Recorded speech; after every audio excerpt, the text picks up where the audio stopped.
యేసుని నమ్ముకోమంటే ఏంటి, నమ్ముకోవడం అంటే ఏంటి అని అడుగుతున్నారు. ఉందా నీ దగ్గర సమాధానం?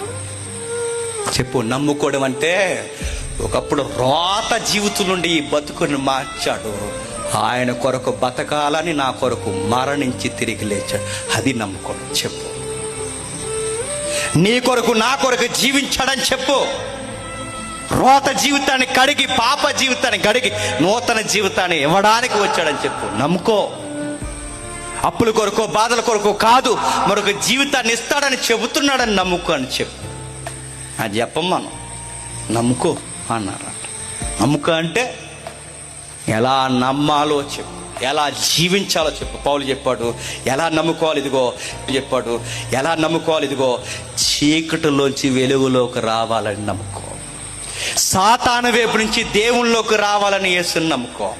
అంధకారం పోయి కళ్ళు తెరవబడాలని యేసు ప్రభు నమ్ముకో. పాపాలకి క్షమాపణ దొరికి గిల్ట్ అనేది చచ్చిపోవాలి అంటే యేసు ప్రభుని నమ్ముకో.